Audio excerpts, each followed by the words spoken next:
welcome to the reading of the story The Inspector of Schools by Atar Tahir, part 4. Before we start the reading, I want to tell you an important thing.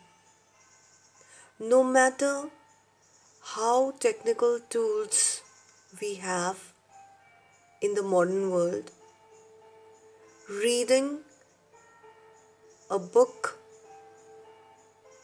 going through the text, understanding its vocabulary and the context has been an age-old practice which will never be old.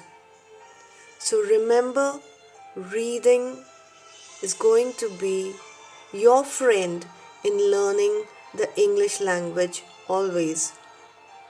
Let us continue. We saw that they have finally found the school. Now, what happens in the school? What do the children do? How is the schoolmaster? And what is the thought and what is the conduct of the inspector in the school? Let us continue. There was not a sack mat in sight. The quiet in the clearing was especially noticeable after the noisy passage through the field. Nodding heads were busy in memorizing tables, while others were bent low over their slates and writing boards. Some boards were propped up against cane stalks to catch the sun. The ink was still fresh on them. An old man, stick in hand, sat cross-legged in a rickety chair in the center. The chair had been repaired several times, the joints reinforced with nailed strips of iron, the back held in the place with pieces of wood nailed on top of the original frame. The seat and back, once woven in rattan, were now nailed with odd slates of wood. The master stood up, his bare feet finding his duty. The inspector of school reaches the classroom and there is not a sack mat. The mat or the asan made of tat or bori on which the children are sitting. See, they don't have furniture. They're sitting on bori. They're sitting on the mat, which is also missing. Some are nodding their heads, means moving to and fro, their heads, learning tables. Some are writing on the slates. There are cane stalks and they are putting their slates on it so that they don't have lights, they are reading in sunlight. Now we come to the chair of the master. The chair is rickety, it is broken, it is cracked. It has been repaired several times.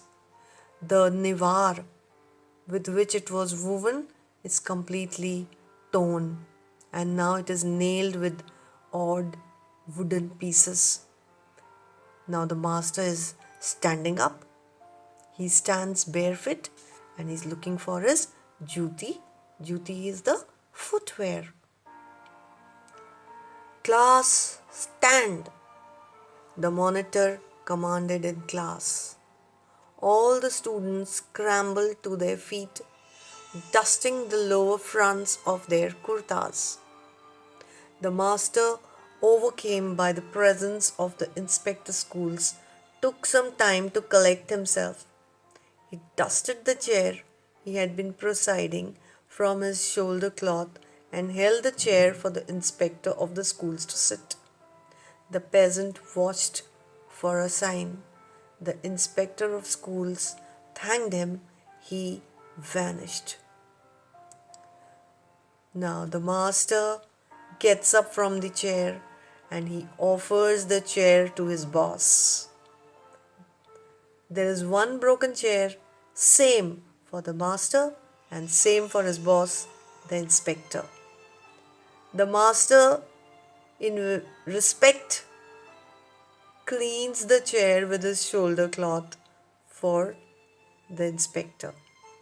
The peasant, the farmer, wants to go now, and as soon as the inspector thanks him, he vanishes. Vanishes means disappeared. And he's saying, Huzur, an honor, Huzur. This is said by the peasant. So, this is the school. The inspector of schools looked around, frowning, looking at the condition of the school. The inspector is now frowning. He's angry the way the school and the class is going on. The master gulped audibly. Ji Sahib. Gulped is a sign of low confidence. He is unable to speak. What can he do? What are you teaching them? He heard the master gulp again. Urdu and sums and English and writing, sir. From the prescribed books? From the prescribed books, Saabji. He handed the inspector of schools the bundle of tattered and soiled books near the leg of the chair. The books are torn, they are old, they are dusty, and they are lying on the ground near the chair. The inspector of schools thumbed through the Urdu textbook, stopped at a chapter, and told a student to read.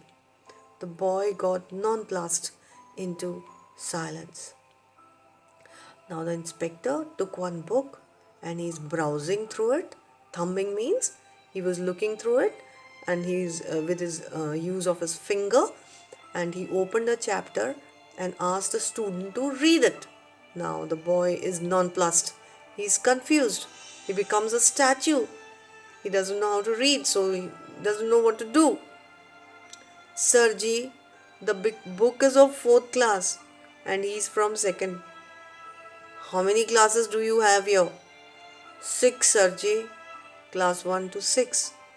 The inspector of schools now began to discern segments what he had taken as one group. This is class 4, Sirji. The master pointed with his stick. Now, have you heard of a school where class 1 to 6 sit all together and one single master teaching them? Isn't it strange? But this is the condition of schools in that old village of the subcontinent. Keep thinking how the school must be. Thank you.